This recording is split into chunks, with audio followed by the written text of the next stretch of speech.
Pemilu belum mulai, udah ditentukan siapa pemenangnya. Belum diumumkan siapa presiden, belum diumumkan dia menang. Ya. Dia sudah siapkan satu skenario naik andong. Berarti untuk menyindir pernyataan Pak Prabowo ke Pak Luhut, Iya, bukan menyindir aja, menyiksa lah. Ada apa Pak Jokowi dengan Pak Gatot? Wah, ngeri itu. Siapa sosok yang paling dibenci oleh Bu Mega? Ganjar, Puan. Ada nggak menteri-menteri yang Pak Jokowi tidak berkenan sebetulnya? Loh, nggak usah jauh-jauh, ini belum pernah saya ungkapkan ini. Ya. Kembali lagi bersama saya Surya Utama SIP, Sarjana Ilmu Politik Universitas Indonesia di The Real Rumawiyah. Dan kali ini ada tamu kehormatan, bukan, saya bingung nih. Karena saya bermain ke rumah Om Panda Nababan. Berarti saya tamunya berarti ya. Tapi ya, karena di podcast saya jadi tamunya adalah Om Panda Nababan, seorang wartawan senior, politikus, dan ini luar biasa sekali kiprahnya. Jadi Om Panda Nababan ini mengenal dan dekat sekali dengan presiden-presiden Indonesia dari zaman dulu sampai sekarang. Dan berarti banyak mengetahui banyak rahasia-rahasia presiden. Ya. Bukan rahasia, cerita di belakang. Oke, cerita di belakang. Di belakang story. Ini kita bakal ngomong banyak nih. Kita bisa tanya soal siapa presiden Indonesia yang menurut Om Panda paling ini, paling itu. Gitu. Tadi juga kita bisa tanya juga, setiap presiden itu kan pasti punya sosok-sosok atau orang-orang yang tidak disukai. Nah, saya baca juga sekilas dan lihat berita bahwa Om Panda ini mengetahui banyak sekali. Kalau presiden ini tuh nggak sukanya sama ini, sama menteri itu. Nah, kenapa? Nah, nanti ya. Sekarang kita bahas soal presiden dulu apa soal PDIP dulu? Presiden dulu aja. Berarti Om Panda Ya. jadi wartawan itu kan sejak zaman Presiden Soekarno. Soekarno itu masih mahasiswa Universitas Bung Karno. Oke. Dan berarti sudah mulai aktifnya di zaman Orde Baru berarti ya? Iya, sebagai wartawan. Jadi tahun 63 saya masuk Jakarta dari Medan, Iya. masuk Universitas Bung Karno yang di Dignas sekarang Sudirman. Iya. Itulah dulu kampus kami. Kemudian tahun 66 sebelumnya terjadi G30S, 66 ditutuplah Universitas Bung Karno.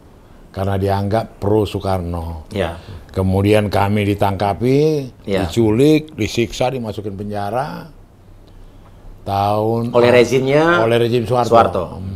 Jadi pada saat itu memang peran rezim itu sangat powerful sekali ya. Oh, sangat. Untuk membredel, untuk menentukan ini tidak boleh di sini, Iya. tidak boleh di situ, dibubarkan dia. Iya, oh sangat powerful. Itu artinya ya banyaklah waktu mereka terlibat. Soeharto bicara di ulang tahun Kopassus, waktu itu masih namanya Kopasanda, RPK. Dia ngomong bahwa kalau ada yang mengapakan dirinya sama dengan seperti mengerongrong Pancasila dan kalian berhak untuk menculik, melakukan tindakan terhadap sampai nah jenderal-jenderal yang otaknya nekter seperti Nasution, Hugeng, siapa, kamu nggak setuju, mereka bikinlah petisi 50. Ali Sadikin memprotes itu. Oleh Soeharto di blacklist lah ini. Oleh dia punya tukang-tukang pukulnya. Ali Sadikin istrinya waktu itu sakit mata di Belanda, berobat, dia nggak bisa datang. Ya. Nggak dapat izin. Terus itu yang saya di bukuku ada kuceritakan itu bagaimana yang namanya jenazah Adam Malik di Jalan Diponegoro lagi disemayamkan, Jenderal Nasution itu doa sekitar tahun 80-an, doa di sampingnya, saya ada di samping Pak Nas. Tiba-tiba bajunya Pak Nas ditarik orang ada petugasnya pakai cepak tarik, didudukkan di teras. Oh, diusir secara halus lah ya? Iya, ditarik. Nggak sampai beberapa menit kemudian Presiden Soeharto datang. Iya. Melayat. Baru aku tahu rupanya ada satu kebiasaan Soeharto, dia tidak mau satu atap dengan orang yang dia benci, yang dia tidak suka. Termasuk tadi Jenderal Nasution. Ya, iya. Maka banyak waktu itu peristiwa perkawinan, pesta dan segala macam. Tunggu Soeharto dulu, baru yang lain datang. Jadi pada saat itu siapa aja yang tidak disukai oleh Soeharto? Nasution, Hugeng, terus Darsono, Kemal Idris, banyak. Hugeng kenapa nggak disukai? Ya Hugeng ikut Karena petisi 50. ikut petisi 50. Ikut Iya, petisi iya, 50. Pokoknya yang semua ikut itu udah blacklist semua. Nah, itu eranya Pak Harto ya? Iya, jadi betul-betul yang dia tidak senangi jadi betul-betul kontrol secara politik itu dahsyat lah 32 tahun. Apapun ceritanya itu lembaran hitam. Iya. Karena pemilu belum mulai, udah ditentukan siapa pemenangnya. Pada saat itu? Pada saat itu. Sekarang nggak, Pak? Disitulah Golkar mendapat privilege, mendapat keistimewaan. Yang dua figuran-figuran, yang namanya PDI sampai 3. Ya kasihlah 6% ini, kasihlah 7%, kasih 8% gitu loh. Ya lainnya menangnya Golkar. Golkar lah yang sekber Golkar lah yang running kekuasaan itu selama 32 tahun. Zaman dulu belum ada KPU, Pak ya? Udah ada?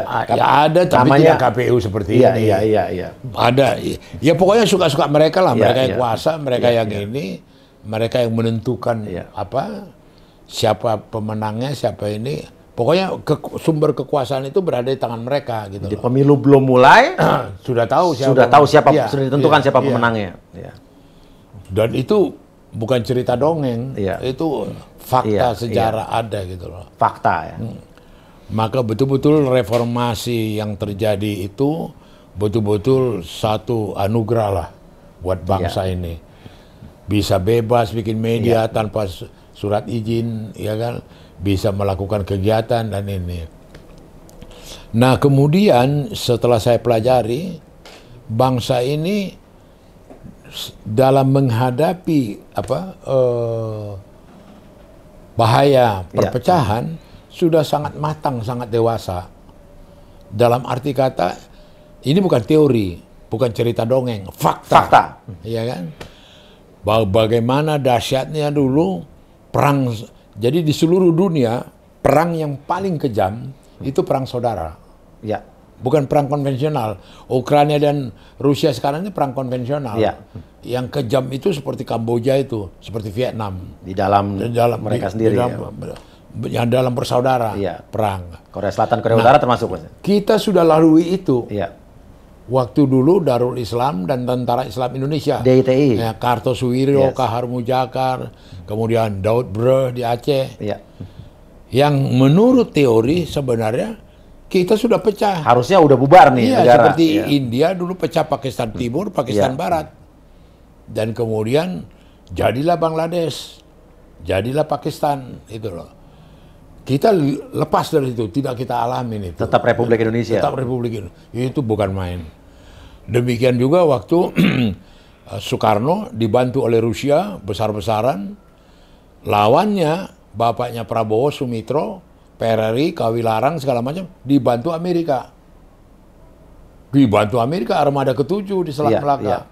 Itu yang kemudian pesawat pembom Island Pope yang ditembak jatuh itu. Pesawat Amerika. Iya kan? Seharusnya kita Vietnam Utara, Vietnam Selatan. Korea Utara, Korea Selatan. Enggak gitu loh. Waduh, bukan main. Itu hebatnya berarti. Kita sudah cukup matang untuk melewati semua. Pancasila itu betul-betul kebinekaan, keapaan itu bukan main gitu loh. Nah, ini menarik nih, Bang. Tadi bilang Soekarno dibantu oleh Rusia. Pertanyaannya, apakah setiap presiden di negara kita itu juga harus mendapatkan support dari luar negeri? Atau mungkin malah lebih ekstrimnya harus sepersetujuan negara kuat besar di dunia? Bisa diasosiasikan ke situ, tetapi kita mesti melihat fakta. Kenapa Indonesia dibantu Rusia? Pada waktu itu Indonesia menghadapi perang saudara yang besar. Maka itu Jenderal Yani dengan pasukannya diterjunkan di Sumatera Barat untuk meredam PRRI. Kemudian yang namanya Brigadir Jenderal Ali Sadikin, Marinir, di drop di Sulawesi Utara. Kemudian Benny Murdani di drop di Sumatera Utara. Dia di Sulawesi Utara si Ali Sadikin. Dan waktu itu butuh persenjataan yang modern. Siapa yang membantu? Rusia. Pemberontak ini dibantu Amerika. Jadi itu keterlibatan. Bukannya juga konyol-konyol. Kemudian luar negeri, bahwa luar negeri tetap berusaha. Itu betul. Bahwa mempengaruhi, namanya juga politik sekarang. Tapi kita punya juga karakter, punya juga kekuatan. Tidak murahan gitu loh. Tidak bisa dibeli lah. Karena situasi waktu itu mau nggak mau berpaling ke Rusia.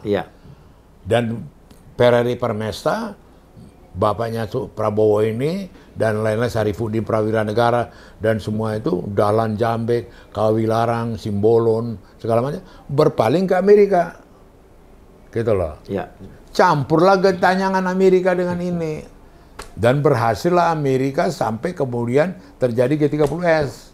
Ya kan? Dapatlah hadiah. Apa namanya? Apa itu? Tambang emas yang di apa itu? Yang di Papua. Apa namanya itu? Freeport. Ya kan? Jadi terus gampang kita baca gitu. Tapi yang mau saya ceritakan ini, bangsa Indonesia ini sendiri adalah bangsa yang tangguh, yang cukup kuat, dan sangat tidak mudah untuk dipecah belah. Saya masuk Jakarta tahun 62-63, masih perkelahian antar suku terjadi. Pada saat itu? Iya, arek-arek lawan orang Batak lawan orang ada Manado berkelahi dengan orang Makassar, Bugis, baku tikam, baku apa, udah terjadi. Waktu itu mau merebut Blok M, belum lagi Sarina, gangster lah zaman dulu. Iya, zaman dulu gitu lah. Tetapi karena budaya yang namanya Sri Mulat, yang namanya Radio Prambors, antar suku ini jadi canda-candaan. Iya, antar suku nggak tersinggung lagi. Biasa Sri Mulat ngeledek, siapa ini? Jadi cair lah. Jadi cair. Wah, itu hebat. Itu hebat. Itulah berarti hebatnya peran budaya. Iya. Artinya budaya itu menetralisir. Betul. Secara alamiah. Apalagi kemudian terjadi perapaan kita, perbauran di antara suku-suku kita. Bisa bayangin nggak suku kecil di Sumatera, Riau, Melayu? Orang Madura belajar bahasa Melayu, orang Papua belajar bahasa Melayu. Sekarang udah berbaur lah ya. Iya, menjadi bahasa Indonesia gitu loh. Padahal soal bahasa ini Filipina aja ada masalah, Tagalog, sehingga setengah mereka bahasa Inggris, Tagalog, belum lagi Malaysia, 3 bahasa, ada yang India, ada yang Melayu, ada Inggris gitu loh. Belum lagi Cinanya lagi gitu loh. Nah, Om, ini menarik nih, kita tadi soal presiden. Presiden yang dibenci Soeharto udah jenderal-jenderal yang membuat petisi. Nah, ada lagi nih pernyataan Om Panda yang bilang bahwa Jokowi lebih kejam dari Soeharto. Oh, yang ngomong Rizal Ramli. Iya. Bukan aku. Oke, ada pernyataan dari Rizal Ramli yang mengatakan bahwa Jokowi lebih kejam daripada Soeharto. Emang ada juga sosok-sosok yang tidak disukai oleh Jokowi? Kan cukup dekat juga nih. Ini Om Panda ini adalah salah satu wartawan senior yang sangat dekat sekali dengan Jokowi. Anda sangat dekat. Sering diundang ke istana lah. Jadi kalau dikatakan tadi lebih mengerikan tadi ya. Itu kan Rizal punya omongan itu. Dia bilang lebih kejam katanya. Jadi kembali lagi, kalau yang dia tidak sukai ya adalah sama dengan, kebetulan saya ikut dalam proses itu. Kalau saya ke tempat JK suka ketemu, di situ ada Anies, di situ ada ketemu si Sudirman Said, ada ketemu si ini. Kemudian nggak lama, 3-6 bulan kemudian setelah saya lihat kegiatan itu, Jokowi berhentiin tuh, di reshuffle itu, dicopot itu Anies, dicopot itu siapa gitu. Ya, gitu, kayak gitu loh. Nah, demikian juga pengalaman, artinya jagonya Jokowi, dia tidak tunjukkan ketidaksukaannya. Secara mimik ekspresi dia tidak memperlihatkan kalau tidak suka sama orang. Dan kemudian Dan kemudian dia dengan senyumnya, dengan low-key-nya, low profile-nya, orang nggak bisa baca dia. Dia lagi suka apa nggak suka gitu loh. Tapi pengetahuan Om Panda, siapa aja yang tidak disukai? Ya kurang elok lah. Atau mungkin saya mulai dari saya, Ada berita yang mengatakan bahwa Jokowi sempat membalas pernyataan Pak Prabowo yang dibilang bahwa katanya antara yang indikasinya adalah Pak Prabowo bicara sama Pak Luhut soal kenapa mendukung Jokowi. Lalu Jokowi membalaskan dengan prosesi naik andong setelah dilantik jadi presiden. Gimana nih? Tapi sepengetahuan Om Panda. Yang terjadi waktu itu, ini belum diumumkan hasil Pilpres. Dari si Hotma Hotma Panjaitan, anaknya pahlawan revolusi DI Panjaitan itu, mengajak makanlah Luhut, ya kan? Dan kemudian Luhut waktu itu pro Jokowi dan Prabowo, sama Hasim adiknya. Makanlah mereka di restoran Jepang Sumere di Grand Hyatt. Baru mau duduk, mau ngambil kursi, Prabowo ngomong, "Bang, ngapain abang bantu tukang andong itu?" Abang bantu, mana pantas suka ngandung jadi presiden gitu ya. Bilang ke Pak Luhut. Datang Luhut, jangan sembarang kau ngomong. Lebih jago itu dari kau katanya. Aduh bang, lihatlah. Ya mungkin lah tukang ngandong bisa jadi ini. Nah, saya nggak tahu apa yang terjadi setelah itu. Saya datang ketemu Jokowi. Masih waktu itu dia tinggal di Taman Surapati, di rumah dinas gubernur itu. Belum kepilih jadi presiden? Belum diumumkan. Udah selesai Pilpres. Terus, Mas, Luhut sama Prabowo ketemu di restoran Jepang. Oh sudah saya suruh kirim. Apa? Andong. Aku belum cerita, aku belum ngomong. Udah tahu dia. Oh, rupanya Luhut udah cerita ke dia. Oh, Pak Luhut ngadu ke Pak Jokowi. Udah saya suruh. Andong yang mana? Yang suka dipakai kira budaya. Itu. Udah saya suruh datang. Gue rasa ya andong ini juga yang dipakai kemarin kawinin anaknya itu. Iya. Oh begitu? Iya. Aku sudah suruh datang katanya kan. Belum diumumkan siapa presiden. Belum diumumkan dia menang. Dia sudah siapkan satu skenario naik andong. Kalau menang? Iya kalau menang. Naik andong. Ini. Berarti untuk menyindir pernyataan Pak Prabowo ke Pak Luhut ya? Bukan menyindir aja. Menyiksa lah. Oh iya, secara batin, mental gitu ya. Jadi dilantiklah dia di MPR. Sebelumnya SBY mau bikin satu tradisi baru. Yaitu pisah sambut di istana. Presiden baru sama presiden lama. Yang lainnya nggak pernah itu. Habis dari MPR bubar dia bubar. Ini nggak ditunggu. Ditunggu dengan perhitungan SBY itu 1 jam pertemuan itu. Artinya baru terjadi. Apa yang terjadi? Jokowi sampai di bundaran HI iring-iringan mobil berhenti. Turun. Ganti naik andong. Ganti naik andong. Seharusnya bisa 1 jam sampai istana, mau putar-putar dia di Monas 3,5 jam. Gak ada urusan sama Pak SBY. Gak ada urusan. Mau putar-putar dia sore dia. Dengan harapan Pak Prabowo lihat TV, dia lihat tukang andong. Tersiksa. Itu gaya Jawanya tuh. Jadi rasa no. Ini kayak naik andong. Jadi selama 3 jam itu, Jokowi Prabowo ada di mana? Apa di Kartanegara, apa di mana dia lagi ini? Pasti nonton lah ya. Dia lihat TV, tuh naik andong. Oh bajingan. Siaran tukang andong jadi juga jadi presiden gitu. Itu. Luar biasa ya. Wah, itu masterpiece itu. Iya, nggak kepikiran itu. Dia mengapakan melampiaskan apa ya itu. Dendamnya ya ibaratnya. Dendamnya, tapi dan dengan protokol udah ingatin, Pak, udah ditunggu SBY. Oh iya, dan nanti aja. Pak, udah ditunggu SBY, Pak. Oh nanti aja, 3,5 jam. putar-putar dia, putar-putar. Tapi sekarang Pak Prabowo ada di pemerintahan. Nah, kabinet jadi Pak Jokowi, ya? waktu dia diserang, kemudian diapakan oleh orang-orangnya SBY, tahu apa yang dia lakukan? Dia motret itu di Hambalang itu, di gedung yang nggak dibangun itu. Iya, Hambalang. Di situ aja dia berdiri. Terus pergi dia. Oh itu gaya Jawa kejam itu, nyenyeknya itu loh. Itu ngenyenya Pak Jokowi itu memang dia pribadi apa ada konsultan ya? Ya tahu lah aku pokoknya. Iya. Bayangin, Iya.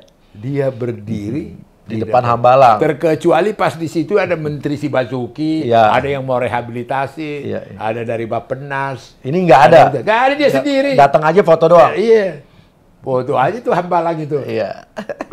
Sampean tahu, ini lambangnya. Iya. Gagalnya Kang Mas itu. Wah, aku orang Batak aja. Mangkrak ya.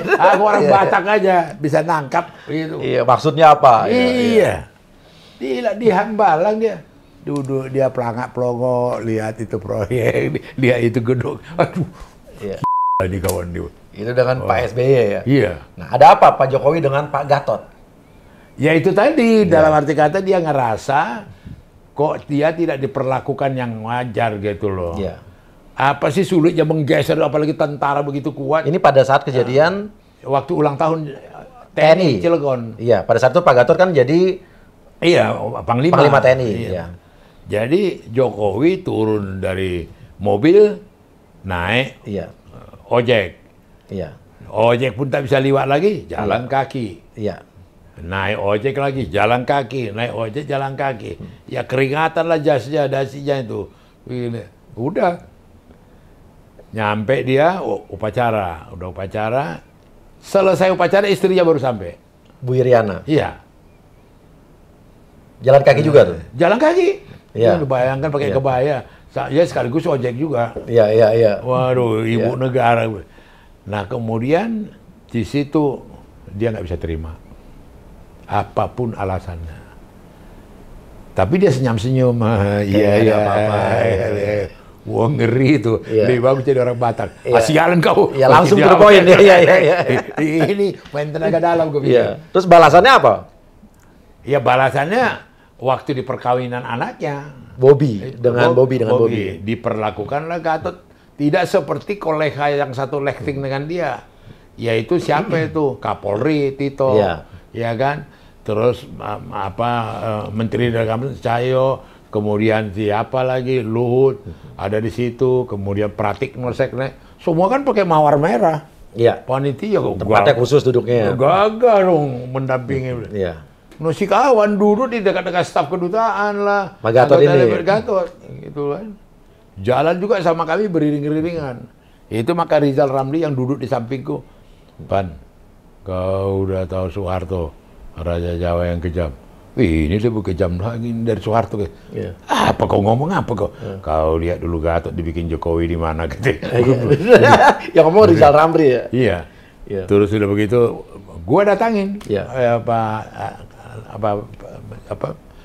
Kapolri Pak Gatot, gue datang, ayo mas ini, salam ini. Terus gue balik ke siapa, kuliah kenyataan begitu, gue bilang sama Rizal, game ini, gue bilang. Permainan. Udah game ini, artinya final lah, udah selesai lah. Oke, game pasti over, dia, ya. pasti dia dicopot lah gitu. Dan nggak lama habis itu dicopot. Iya, nggak lama, nggak sebulan lagi dia dicopot. Jadi cuma gara-gara Pak Jokowi dibiarkan jalan kaki berapa tadi? 3 kilo. 3 kilo waktu di ulang tahun TNI. Iya. Tapi alasan Pak Gatot sendiri membuat Pak Jokowi jalan kaki apa dulu ya? Rakyat membludak, rakyat mencintai TNI. Iya. Sehingga tidak bisa dibendung. Wah, kita pun terharu kan. Iya. Tapi akhirnya dicopot dan nggak dapat tempat di perkawinan anaknya Pak Jokowi. Iya. Oke. Nah tadi Rizal Ramli, menarik sekali Rizal Ramli. Ada apa Rizal Ramli dengan Pak JK? Iya, wah udah panjang ceritanya itu. Intinya, ya dua-dua. Jadi kalau istilah JK, Rizal ini orangnya pintar tapi nggak bisa mimpin. Ya. Itu istilah dia. Ya. Ya, dia ngomong ke aku ini. Dia ngomong bukan ke lain-lain. Nah kalau si Rizal mengkritik JK, jadi pengusaha dong. Ya. Jangan campur jadi penguasa. Ya. Gitu loh. Dia mau jadi penguasa, tapi dia pengusaha. Kayak gitulah. Akhirnya Rizal dicopot juga. Iya, itu ya ledek-ledekannya. Iya. Nah, kalau aku gali lebih dalam lagi, waktu SBY menyusun kabinet, menurut Rizal, dia akan jadi Menteri Keuangan 2005, 2004 Menteri Keuangan. Dia punya keyakinan, dia dihalangi, disabet sama si Yusuf Kala. Waktu itu Yusuf Kala Wapres. Menurut Yusuf Kala, dia tidak dalam kapasitas itu. Karena apa? Semua yang jadi menteri itu dipanggil ke Cikeas. Iya. Gitu loh. Yang mau jadi menteri itu dipanggil ke Cikeas. Dia tidak dalam kapasitas. Tetapi Rizal merasa karena dialah. Itulah pertikaian mereka berkepanjangan. Iya, gitu loh. Udah panjang sekali. Nah, oke. Menteri itu kan adalah hak presiden untuk menentukan siapa menteri-menterinya. Walaupun juga walaupun itu hanya hak prerogatif, tapi kan juga ada yang namanya kita tahu ya, bahwa partai juga pasti partai yang mendukung pasti punya juga jatah gitu. Atau mungkin juga ada permintaan dari ketua partai ini, saya pengen wakil saya di sini gitu. Nah, ada nggak menteri-menteri yang Pak Jokowi tidak berkenan sebetulnya? Loh, nggak usah jauh-jauh, ini belum pernah saya ungkapkan ini. Terus terang aja, kebetulan juga sudah meninggal. Yang namanya Cahyokumolo. Oh, PDIP? Iya. Jadi temanku ini, Cahyokumolo ini, yang membawa dia menjadi PDI Perjuangan itu saya. Iya. Jadi waktu itu dia ikut lagi rapat di HI, waktu itu menentukan Akbar terpilih atau tidak, bersaing dengan Edi Sudrajat. Dia pro Edi Sudrajat waktu itu. Terus saya lihat dia waktu itu, ngapain lagi kau ikut-ikut Golkar? Ikut aku. Ya kemana bang? Ya kau masuk PDI lah. Oh, pindah. Mungkin gitu. Aku bawa lah dia pakai mobil aku bawa lah dia ke Kebagusan. Mbak Mega, ini mau masuk ke kita loh mbak, aku bilang sama Taufik. Gitulah, dirangkul lah dia, dia masuklah. Jadi ini. Nah, waktu proses Jokowi mau maju 2014 berarti? 2014 kita kan pro kontra. Iya. Di dalam tubuh PD Perjuangan sendiri ada yang tidak suka dengan Jokowi. Nah, kebetulan awal-awal memang Mega tidak setuju. Iya. Sampai dia pernah omel-omelin saya, marah-marahin saya. Ada apa kau mendukung Jokowi? Kau pikir hebat apa dia? Apa pengalamannya? Itu ngomongan Mega ke saya. Jadi Bu Mega sendiri awalnya tidak setuju dengan Jokowi. Ya? Tidak setuju. Juga. Nah, pada waktu itu Cahyo itu sekjen. Dia lebih menggarisbawahi ketidaksetujuannya itu lagi. Lebih tegas. Ini berkesan di otaknya Jokowi. Ketidaksukaannya si Cahyokumolo. Begitu Cahyokumolo masuk di kabinet, Mendagri kalau nggak salah itu. Mendagri masuk di kabinet, tidak ditolak oleh Jokowi karena dia segan hormat kepada Mega, masuklah dia di kabinet. Tapi apa yang terjadi? Pengakuannya siapa? Si Cahyo ke saya, dan ada kutulis di buku. 5 tahun nggak diopeni. Dicuekin. Tidak pernah ke daerah, tidak pernah meninjau sama, tidak pernah ini. Terus cuma 2 kali pernah. Sekali habis rapat ratas, ada 5 menit. Sekali lagi waktu ada menjelang pemilu waktu itu, jatuh KTP di jalan, kececer-cecer, heboh waktu itu. Oh iya, saya ingat. Ya, ingat. Hanya itu aja. Terus aku bilang, Cahyo, kau kan punya harga diri, kehormatan. Kenapa kau nggak mundur? Iya benar juga. Jadi terus dia bilang, ya Mbak Mega bilang, udahlah saya juga hormat sama Ibu Mega. Saya nggak mau menyakiti hatinya Ibu Mega. Nanti, loh kasih tahu dong fakta. Kau diperlakukan begitu. Ngadu nggak Pak Cahyokumolo? Ngeluh pernah, tapi tidak serius dan tidak ini gitu loh. Apa kata Bu Mega? Ya sabar kau, ini kan lah gitu loh. Tetapi tidak setelanjang itu diceritakan. Kalau menurut kesan aku tidak setelanjang itu.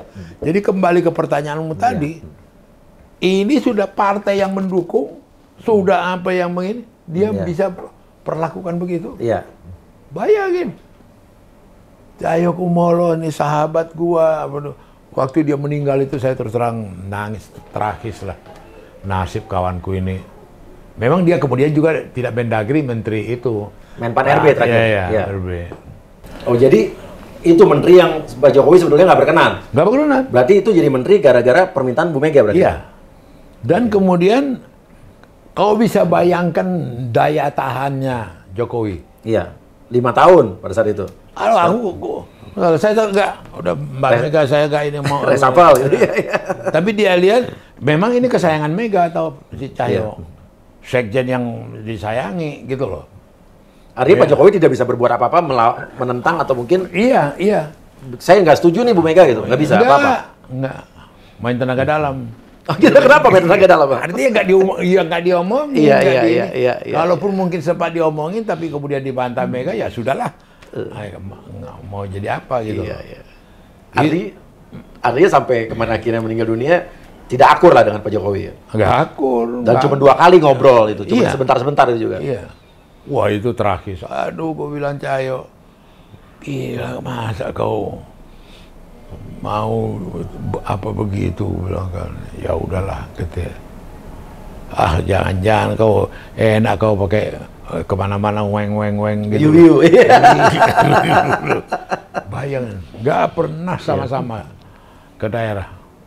Nggak pernah seperti Tito sekarang. Kunjungan kemana ya sama-sama ya. Iya juga ya. Iya.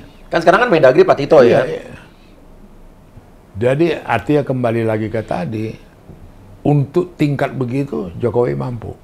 Dia bisa tidak ada ekspresi ketidaksukaan, tapi melakukan dengan dia segan sama Mega, dia tidak mau nyakiti hati Mega. Ya, orang yang kau promosikan ini orang yang gue terima jadi Mendagri, tapi nggak berfungsi. Oke, ada lagi nggak menteri yang tidak disukai Jokowi? Apanya? Ada lagi? Nggak ada. Kalau yang setahu aku, ya adalah setengah-setengah, adalah ini, ya ada aja.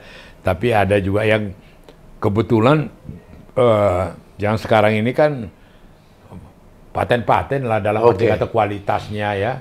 Apalagi yang perempuan-perempuan ini, yang Retno, Sri Mulyani, terus Siti Nurbaya. Kalau ke feeling aku Siti Nurbaya ini nggak dicopot, feeling aku. Ya, walaupun ada isu bakal reshuffle nih. Iya Nasdem, karena dia juga disayangi Ibu Mega. Sekarang ada berapa menteri Nasdem yang di perempuan. kabinet ya? Yang 3. Menkominfo, Menteri Kehutanan, Siti Nurbaya, dengan satu lagi Pertanian. Tiga. Ya kira-kira yang di reshuffle apa? Bakal dari Nasdem ini bakal dirasa semua apa disisakan? Mana kita bisa menduga orang Jawa satu ini? Nah, pertanyaan kalau gitu menuju ke sini. Nah, ada apa? Apa benar ada isu keretakan antara Jokowi dengan Surya Paloh dari Nasdem? Kalau orang yang bisa ngambil kesimpulan retak atau nggak retak, ya kan? Tetapi dalam perjalanan hubungan mereka, dan saya kebetulan terlibat, akal sehatlah yang bicara. Artinya Jokowi sudah mendapat banyak laporan bahwa kinerja dari Jaksa Agung kurang bagus. Jaksa Agung yang dulu ya berarti? Iya, Prasetyo. Prasetyo dari Nasdem kan ya? Iya, dia berketetapan hati untuk mengganti dan mencari yang lebih baik lagi, mengganti Prasetyo. Menurut cerita Surya Paloh ke saya, Pan, itu Prasetyo, dia tahu aku dekat kenal juga dengan Prasetyo. Prasetyo mau diganti sama Presiden Jokowi. Terus aku bilang, kalau diganti Prasetyo, kami menarik diri dari kabinet. Menarik diri, Nasdem menarik diri dari kabinet. Mundur berarti, menarik dukungan juga. Oh begitu? Iya. Oh iya. Ketemu aku Presiden. Mas, aku ketemu siapa? Surya Paloh. Mas ada rencana mau ganti Jaksa Agung? Mau belak-belakan nanya langsung? Oh iya, ada rencana. Oh iya. Kata dia kalau dicopot mundur dari kabinet. Dengar Pak Jokowi udah? Iya. Pak Jokowi udah dengar? Bukan, aku tanya. Oke. Benar nggak Surya Paloh ngomong itu? Iya. Jadi udah pernah disampaikan? Jadi iya disampaikan. Dan Surya nggak bohong, enggak. Memang dia sampaikan ke saya. Bahkan, terus gimana? Mas kan punya hak prerogatif sebagai presiden. Mau suka-suka. Ya sudahlah, nanti aja lah. Kita lihat aja. Jadi pikir-pikir juga Pak Jokowi pada saat itu? Nah, kembali ke pertanyaan dasarmu tadi. Keretakan. Peristiwa itu menurut saya menggores Surya Paloh. Menggores Jokowi. Oh, Jokowi. Iya dong. Oh iya, karena mengancam mau mundur. Iya dong. Kalau saat Jaksa Agung Prasetyo Iya. itu dicabut. Itu diganti, kan kalau ya. mundur kan goncang itu kabinet. Iya. Dan mundur itu kan bukan si Prasetyo aja. Ya menteri-menteri Ya, juga menteri mundur. yang itu gitu Iya. loh, ya kan. Nah, apalagi kemudian sepertinya peristiwa ini nggak pernah terjadi. Oke? Pidatolah Surya. Kita akan tetap loyal kepada presiden sampai di akhir jabatannya 2024. Tidak akan kita ini kan, katanya. Begini. Dia lupa pernah kejadian itu. Pernah mengancam akan mundur pada saat Iya, itu. Iya. Dan kemudian yang menjadi spektakuler, pengganti daripada Prasetyo ini paten punya, jagoan. Ya, ya. Berarti Jokowi benar. Kekhawatiran dia mengganti Prasetyo ya. terbukti dengan Burhanuddin sekarang, Jaksa Agung sekarang. Ya, dengan dia kan Iya, tapi itu terbuang waktu hampir 3 tahun. didiemin aja tuh. Iya kan, Iya. ditunggu 5 tahun. Coba. Begitu ini bongkar Jiwasraya, bongkar apa Dan Asabri. sekarang belum lagi Iya. yang minyak goreng, Iya. segala. Wah, prestasi Iya. paten lah Dari Burhanuddin. dari Jaksa Agung. Artinya feeling dan keinginannya Jokowi itu benar, Oke. gitu loh. Sayang terlambat karena ditahan Surya Paloh, Iya. Jaksa Agung nggak ganti. Nggak bisa diganti-ganti. Nah, peristiwa itu kan ngenyek sama dia, Iya. gitu loh, dalam power play. Iya. Iya kan? Boleh kau presiden, tapi jangan suka-sukamu. Kalau kau copot dia, aku mundur. Nah, aku juga jangan mundur, ya kan? Nah, itu kan jadi apa yang tadi kau tanyakan, bahwa kemudian apa yang antara mereka ini membuat satu hubungan yang tidak harmonis. tidak harmonis, ya kan? Tidak ada hubungannya dengan Nasdem mengusung Anies Baswedan sebagai capres sekarang. Nah, kalau aku khawatir kagak diajak mereka diskusi Jokowi sama Surya. Iya. Padahal dari pengalaman aku ngomong sama Prabowo bilang nanti aku akan tanya Pak Jokowi kalau setuju aku maju. Begitu tuh ceritanya.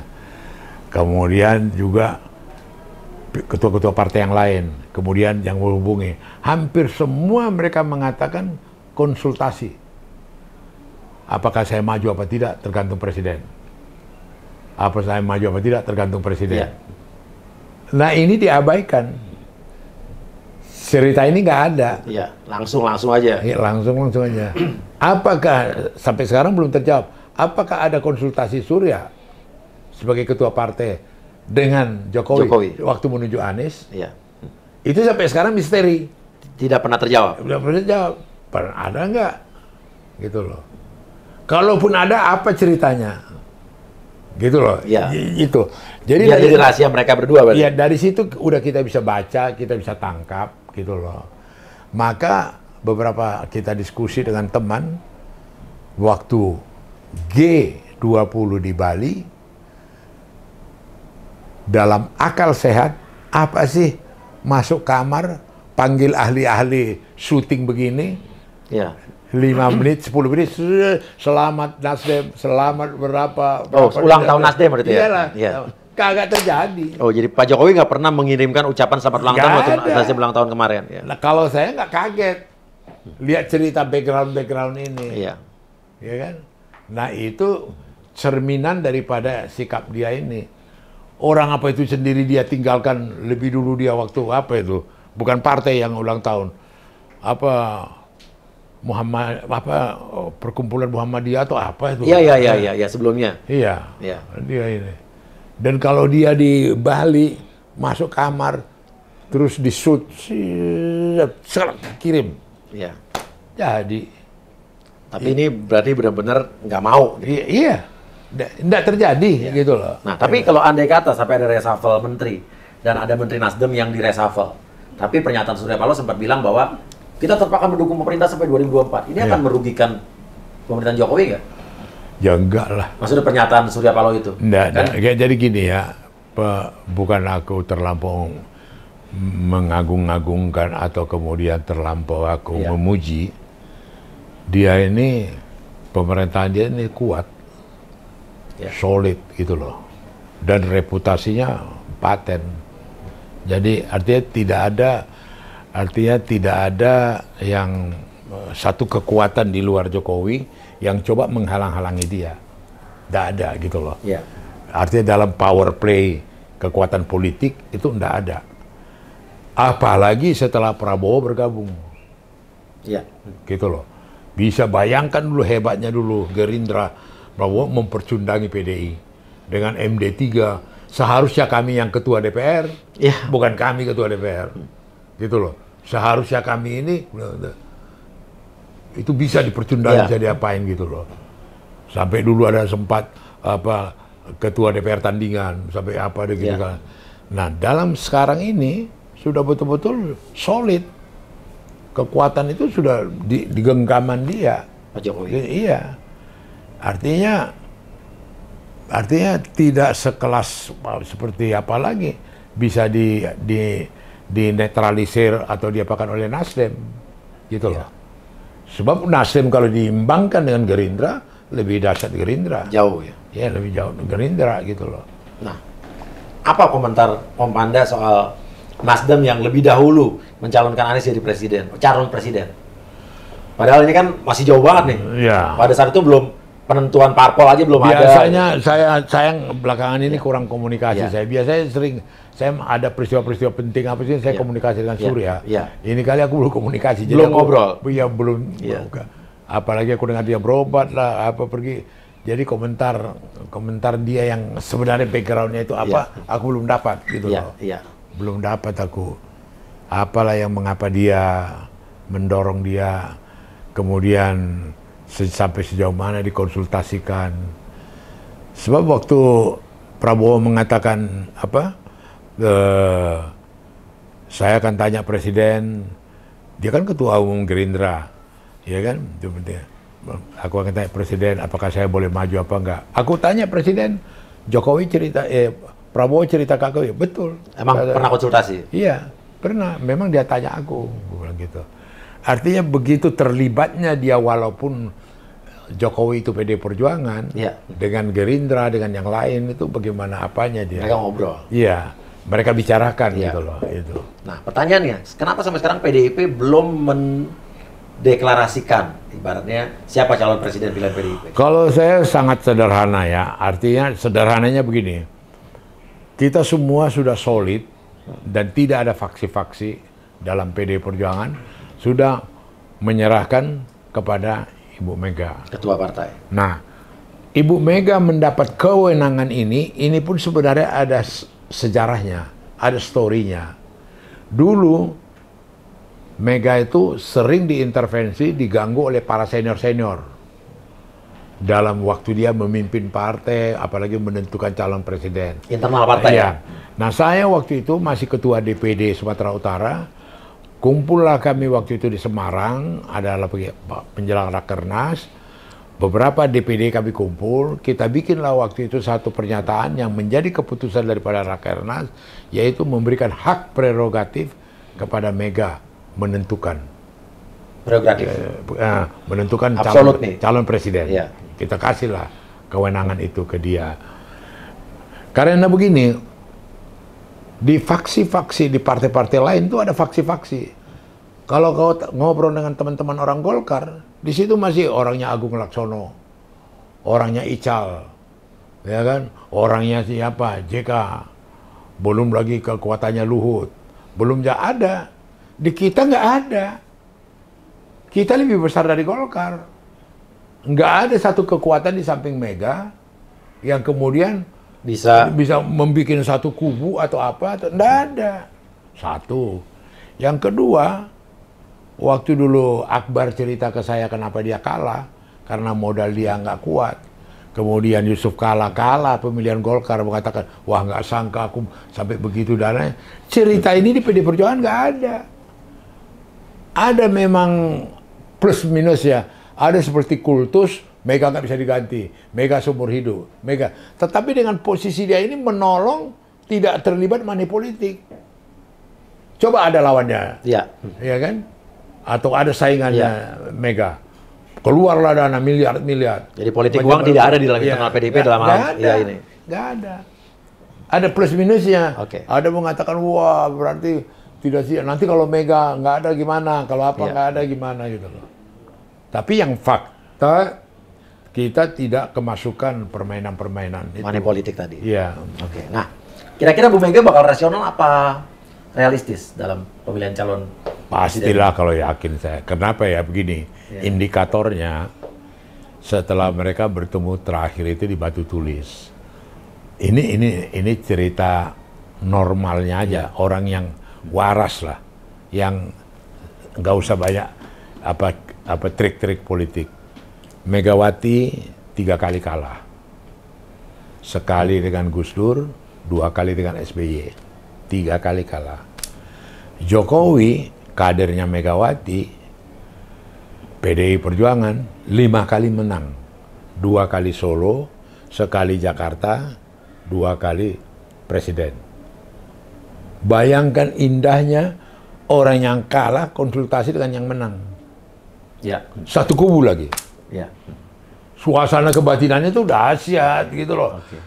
Daripada tiba-tiba berteori-teori Jokowi belum pernah kalah dia, belum pernah menang dia baru sekali. Terus dia mau nasihati Mega misalnya, gitu loh. Mega juga tahu diri, gitu loh. Ini aja, akal sehat ini aja, gitu loh. Jadi aku sendiri kurenungkan, begitu mereka ketemu di Batu Tulis, yang saya sendiri juga pernah berkali-kali di Batu Tulis, pernah juga berkali-kali dengan diskusi dengan Ibu Mega di Batu Tulis, itu saya sendiri bisa menangkap suasana kebatinan. Jadi gitu kira-kira PDIP nanti calonnya Pak Ganjar bukan Mbak Puan ya? Nggak ada pakai kira-kira. Pasti Ganjar berarti? Ya nggak juga. Enggak, kalau aku tidak pernah. Saya menyimpulkan aja, menyimpulkan. Kalau aku pasti yang terbaik. Kalau Om Panda, menurut Om Panda pribadi nih, bukan ya sebagai pengamat, sebagai pengamat. Dengar. Puan apa Ganjar dari PDIP? 2014, aku ini tercatat dan didokumentasikan lancang. Saya mendahului Mega. Waktu saya di Eco Park Ancol, Rakernas masih belum diumumkan Mega siapa calon presiden, aku sudah naik podium. Panda Nababan, Ketua Dewan Pimpinan Daerah Sumatera Utara, mengusulkan Joko Widodo jadi, wah histeris itu. Mukanya Mega, wah ditekuk cemberut lihat aku. Udah ini kurang ajar anak ini. Aku aja belum ngomong. Nah, aku nggak mau ulangi itu. Nggak mau ulangi? Nggak mau ulangi, janganlah. Tapi berarti Om Panda udah tahu nih sebetulnya. Ya udah tahu PDIP lah. mau nyalonin siapa ya? Ya tapi nggak mau ulangi lah. Om Panda nggak usah. Itu aku dahului loh dia. Om Panda nggak usah jawab, cukup lihat mata saya aja. Nggak usah dijawab, jawab dalam hati aja. Ganjar, Puan. Kau tahu jawabnya? Tahu.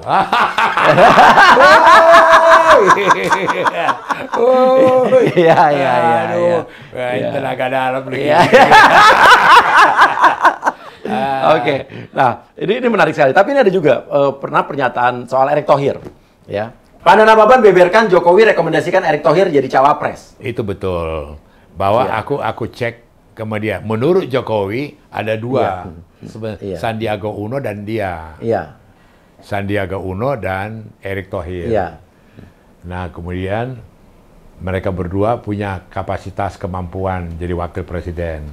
Itu aja. Berdua itu. Oh gitu ya. Tapi setuju nggak kalau Erick, siapapun presidennya, cawapresnya Erick Thohir? Kita ini bukan dalam kapasitas, jangan takabur. Sebagai pengamat. Biar pengamat juga. Bukan, banyak pertimbangannya. Banyak pertimbangan yang kita harus realistis gitu loh. Iya. Sekarang kita yang bersangkutan nggak? Iya. Ya kan berarti omong kosong kita Iya. gitu loh. Iya. Nah kita baru bisa lihat setelah dapat informasi A1 bahwa dia memang pilihannya sini, baru kita ini. Aku sendiri terus terang dalam dialogku dengan Jokowi, aku tanya, siapa kira-kira calon wakil presiden yang ini, yang menurut Jokowi loh. Dia sebut nama yang dua ini. Erick Thohir dengan Sandiaga Uno, gitu loh. Waktu itu malah saya godain. Bukan yang lain, Mas. Di luar Erick, kenapa? Sandiaga Uno udah pengalaman loh sama Prabowo, sama Anies. Gue bilang gitu. Iya. Anies juga dimasukin. Gitu. Iya. Oh, agak tersendak juga. Iya, dengar Aniesnya pasti ya. Iya. Aku nggak iya-iyain aja omongan dia, gitu loh. Dan itu betul yang tadi itu bahwa itu dua ini. Sampai Erick Thohir kemarin jadi ketua panitia perkawinan ya? Iya. Anaknya Pak Jokowi, ya, Kaisang. bisa tondo-tondo itu kan. Iya. Ini kan simbol-simbol Jawa ini mesti perlu dipelajari nih. Politik di Indonesia ini. Iya. Menarik sih ini, menarik. Tapi pasti ya, calon presiden yang didukung Pak Jokowi pasti akan sama dengan yang didukung PDIP. Jadi gini ya, ada kenikmatan kebahagiaan bangsa ini bisa bebas membicarakan siapa calon presiden. Dulu 32 tahun berani. Nggak bisa. Di luar Soeharto, langsung ditangkap. Dianggap menghina presiden segala macam. Sekarang, mau Anies lah, mau Ganjar lah, mau Puan lah, mau apa, suka-suka ngomong gitu. Siapa lah gitu loh. Itu apa suasana yang demokratis itu bukan main, itu kekuatan bangsa ini gitu loh. Kalau yang kutangkap ya. Gitu. Jadi belum menjawab saya nih. Kira-kira sama? Sudah terjawab jadi. Akan sama nggak? Kan sudah terjawab. Oh gitu ya? Oh sudah. Berarti mesti diulang-ulangi lagi. Saya gaya bahasanya mau langsung to the point. Bukan. Bukan saya nggak mau tidur. Aku sudah pernah mengalami mendahului. Dan saya jujur dimusuhin. Sama Mega. Disingkirkan gua gitu loh. Kesel dia. Ngomongin Jokowi dulu duluan. Kesel dia sama gua. Apa itu Panda? Wah, apa itu ini? Pramono cerita ke saya, Cahyo ngomong sama saya, siapa aja yang ketemu dengan Mega menyampaikan omelannya Mega. Dan memang aku baru tahu buat Jawa yang berkuasa paling pantang didahului. Itu yang terjadi sama Anies. Mendahului dia. Dan sekarang udah bersafari politik duluan ya? Loh iya artinya dalam subjektivitasnya Raja Jawa ini, gitu loh. Si Jokowi ini, jangan dia didahului. Gitu loh. Pamali. Gitu loh. Didahului kawan lagi. Kira-kira bakal ada 2 capres aja apa ada 3 capres? Kalau lihat peta ini bisa 3. Bisa 3? Bisa 3. Prabowo mungkin nyalonin nggak jadi presiden? Loh bukan mungkin, dia berambisi, dia pengen. Iya. Dia ini, ya kan? Tapi dia tidak akan mau jadi cawapres. Apanya? Prabowo. Ya kurasa enggak lah. Kalau apa saya ya, dia udah 2 kali calon presiden. Wapres kan udah dulu sama Mega. Berarti nanti mungkin ada Anies, ada Prabowo, dan ada Ganjar atau Puan. Ada PDI, ada PDI Perjuangan. PDI Perjuangan. Yang tadi saya baca pikirannya. Wah. Iya. Tapi kayaknya dalam bulan ini akan diumumin ya? Dari PDIP. Semula ada rencana tanggal 10, tetapi itu maka aku bilang kan ada feeling, perasaan dan segala macam, subjektivitas Mega lah itu. Dan juga tidak ada satu gini ya. Tidak ada sesuatu yang begitu mendesak dan menentukan derap jantung gerak daripada PDI Perjuangan soal kecepatan waktu. Kenapa? Sekarang tanpa disebut siapa presiden, proses mempersiapkan anggota DPR sekarang sudah berjalan. Sudah dilakukan psikotes, sudah ngecek seluruh surat-surat administrasi, sudah di briefing di masing-masing wilayah. Satu-satunya partai di Republik ini yang mempersiapkan secanggih ini hanya kita. Jadi buat orang yang tidak kenal atau yang latah karena Anies, latah dengan ini, kapan PD, Ganjar apa Puan, kapan apa gitu. Iya. Sebenarnya buat the real PDI di internal ini nggak ada satu hal seujung rambut pun yang menjadi pertimbangan mendesak. Tapi kan sampai ada Dewan Kolonel tuh, yang mereka pengen Puan yang Dewan Kolonel kan game. Iya, iya. Anggota-anggota Dewan Kolonel ini Iya. cerita ke saya, nyesalnya bukan main. Karena dia apa? sudah bikin statement itu ya. Dapat surat cinta. Iya, iya. Dari Bu Mega. Iya, mereka kan dapat peringatan. Iya. Sampai salah seorang itu cerita ke saya, Pan, gua kan udah termasuk senior, gua termasuk juga pimpinan, pernah juga di DPP, pernah ini. Masa saya catatan karier hidup saya dapat surat peringatan gitu kan. Gara-gara Dewan Kolonel. Padahal Dewan Kolonel tadinya pengen memikat hati dan menarik hati Bu Mega ya. Iya, untuk bilang Puan ya calon untuk itu. iya Puan gitu loh. Tapi malah dapat surat cinta. Ternyata salah prediksi. Berarti bukan Puan. Artinya salah prediksi Oke, mereka. iya. Salah prediksi mereka Iya. bahwa itu kemudian menurut cerita mereka Iya. ke saya, Puan sendiri senang dengan Dewan Kolonel. Oh ya? Iya, setuju. Iya. Tapi ibu tidak setuju. Oke, Gitu menarik loh. ini, menarik. Iya, ibu sendiri tidak setuju. Marah lagi. Maka sampai keluar surat peringatan. Iya. Tapi bukan ini yang membuat diundur dari tanggal 10 jadi nggak jadi tanggal 10. Enggak juga, enggak. Tidak juga ya? Supaya tidak ada salah paham, tidak dilihat, bukan justifikasi nih, bukan pembenaran. Tidak ada sesuatu sedemikian rupa untuk mau segera Iya. diindikan. Tidak ada, wah cepatlah daripada pecah kita nanti, cepatlah daripada ini retak, cepatlah supaya masyarakat penggemar-penggemar apa jangan kecewa. Iya. Enggak juga. Tidak ya? Iya, ini bisa berdebat, bisa enggak Iya, usah panjang ya? enggak usah debat Iya, kusir, iya, bisa iya. gitu loh. Ini. Oke. Terakhir, ngomong soal Bu Mega menarik sekali. Siapa sosok yang paling dibenci oleh Bu Mega? Yang Paling dibenci oleh Bu Mega?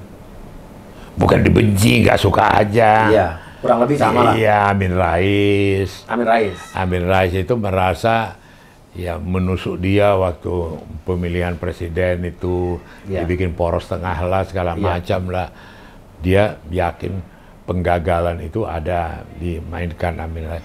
Kemudian lagi yang nggak bisa dia terima lagi itu, di samping Amin Rais, artinya SBY sendiri. Kenapa, Pak?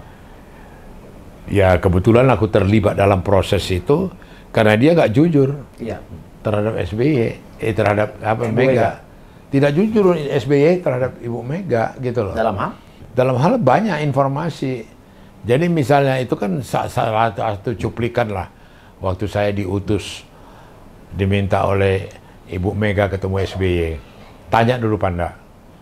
Aku kan kemana-mana kan biasa bawa blog note. Iya. Catat lu, Iya. tanya. Apakah benar dia mengatakan ke saya ini orang yang sudah dicomberan, diwongke sama Ibu Mega? Tanya dulu. Benar nggak itu? Yang kedua, aku tanya, aku dapat informasi ada membuat partai Demokrat di kantor Menko Polkam di Merdeka Barat.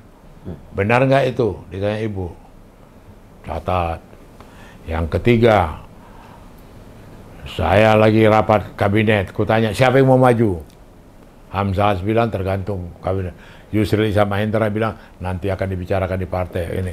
Sampai kepada SBY. SBY bilang dia tidak maju. SBY bilang nggak maju. Nggak maju. Megawati lagi nerima si apa tuh Menko Ekuin waktu itu. Terus dia terkenal itu namanya si Menko Ekuin. Terus dia minta waktu supaya cepat. Benar nggak itu bahwa dia minta kepada Mega supaya dia jadi wapresnya? Jadi pertanyaan-pertanyaan ini semua nggak dijawab. Jadi Bu Mega nyuruh Aku Panda nanya ke SBY. Iya. Waktu ditanya Pak SBY dia diam aja. Dia gini aja dia.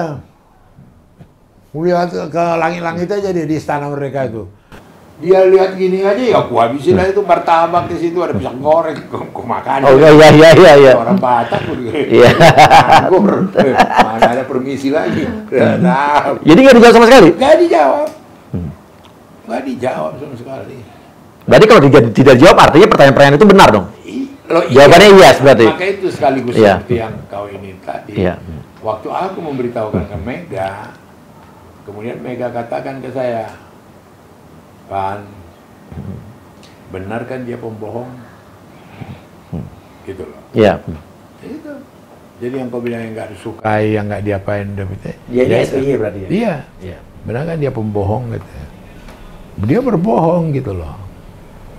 Jadi seakan-akan dalam hal ini dia yang benar, dia yang ini, Megawati dipojokkan ini. Padahal Mega ini orangnya pendiam, tidak begitu baik bicara, sangat menjaga perasaan orang lain, diperlakukan kayak begitu gitu loh. Itu akal sehat aja, ya. tidak diterima gitu loh. Jadi kembali ke apamu tadi, yang saya tahu ini, kalau dengan Gus Dur, walaupun Gus Dur itu jahil, waktu pun apa, ada hubungan kebatinan orang itu gitu loh. Antara Bu Mega dengan Gus Dur. Gus Dur. Artinya jarang lah itu sama-sama mereka ke Blitar, sama-sama mereka ketemu Irang, ya kan? Oh, kakek nenek moyang Gus Dur, ini kakek apa? Soekarno, Blitar apa gitu. Dan bagaimana dari Ciganjur ke Kebagusan ke Ciganjur, saya terlibat cukup berkali-kali itu dengan apa mereka gitu loh. Itu pun bisa ini karena pengaruh dari Amin Rais dengan Abu Tanjung, persahabatan mereka berdua itu bisa ini gitu loh. Okay. Itu sakit itu, buat Mega sendiri sakit gitu loh. Jadi sampai kapanpun PDIP tidak akan pernah berkoalisi dengan Demokrat? Apa ya? PDIP? Nah kita nggak ada punya sikap begitu. Iya. Walaupun kami sering friksi dengan PKS atau Demokrat, kalau tempat di daerah prosesnya berjalan, seperti katakanlah pemilihan gubernur di Maluku atau kemudian ada di Sulawesi Selatan atau apa, nggak seapa itu juga kami. Nggak sepicik itu juga. Jadi kalau memang dilihat itu kebutuhan cocok dan kemudian karakteristik daerah itu dalam kebijakan apa? Daerah. Kenapa tidak? Kenapa tidak? Tapi kalau dalam capres mungkin nggak? Capres dari PDIP, cawapresnya dari Demokrat? Ya enggak lah. Nggak mungkin ya? Iyalah jauh banget. Ya nggak mungkin. Ya nggak mungkin. Apalagi dengan Partai Umat berarti ya? Ya, lebih jauh lah, jauh itu sekali. Iya sama tuh. Siapa tokohnya? Siapa yang diapakan? Iya. Oke, ada terakhir lagi satu. Dengar-dengar pernah ditegur sama Pak Luhut ya? Siapa? Om Panda. Soal? Waktu ditegur berdua sama Adian Apitupulu. Karena dianggap mengganggu Jokowi. Oh, di kejadiannya masih COVID itu lagi. Gawat-gawatnya COVID itu 1 tahun yang lalu, 2 tahun yang lalu tuh. Jadi waktu itu saya ditelepon Luhut, Pan, kau temani dulu aku mau ketemu sama Adian, gitu ya. Karena ada apa? Ya kau ikutlah, bicara dulu sama Adian, gitu ya kan. Di mana? Di Grand Melia lantai 5. Kenapa lantai 5 kolam renang? Karena bisa merokok. Oke. Adian kan merokok. Jadi Adian lah yang menentukan. Artinya karena dia ingin diomongin, dia akhirnya dipilih lah lantai 5. Lagi ngobrol-ngobrol begitu, memang Luhut sepertinya mengajari kami berdua cara bergaul dengan Jokowi. Iya. Kalian dua jangan ini dong, jangan apa lagi secara spesifik lagi. Kalian itu terkesan sama saya tidak menghormati presiden. Memang kalian bebas mas. Kalau aku Bapak Presiden yang terhormat. Kalau saya katakan, mohon. Itu kita bahas itu nggak prinsip lah itu dan segala macam. Nah terus yang menjadi naik pitam siapa? Si Adian. Keluarlah ucapan Luhut yang mengatakan sama kamu jangan dikte presiden dong, katanya.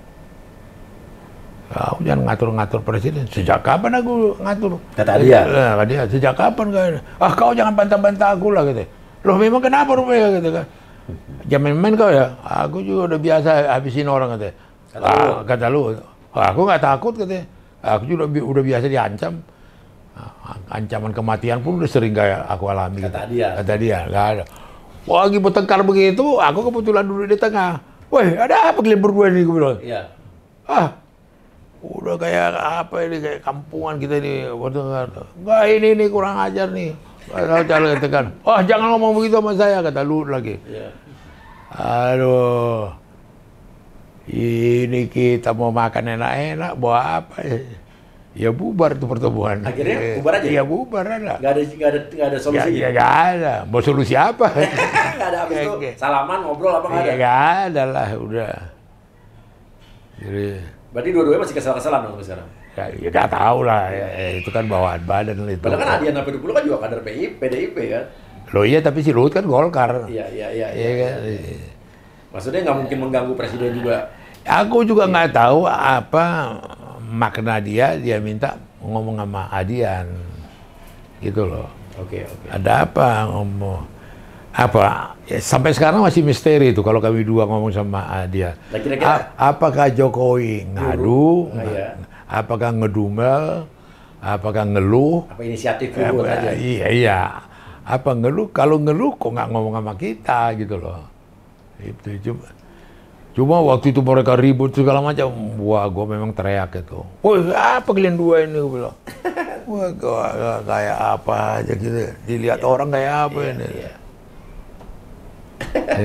Menarik sekali. Jadi memang Om Panda ini benar-benar wartawan senior yang dekat dengan banyak presiden. Ya kan? Ya, kebetulan lah. Sampai sekarang kita juga ini semua terungkap dalam bukunya Om Panda Nababan ya. Lahir sebagai petarung. Ini udah terbitan ketiga nih. Ketiga. Oke, udah terbitan ketiga nih, wajib ada dibaca. Di Gramedia, Yes. ada di Tokopedia. Ada di Tokopedia.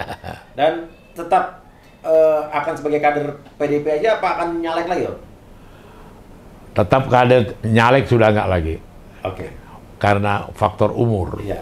78 tahun. Kasih yang muda-muda kesempatan. Anak aja putra. Iya, kasih yang muda-muda. Siap. Oke, Om Panda. Ya. Terima kasih banyak. Terima kasih. Obrolannya menarik sekali hari ini. Yes. Kapan kita ketemu lagi? Terserah. Siap. Ya. Oke, terima kasih. Silakan kasih komen ya. Saya Ya. pamit dulu. Wassalamualaikum warahmatullahi wabarakatuh. Merdeka. Tuhan jaga kita semua. Oh.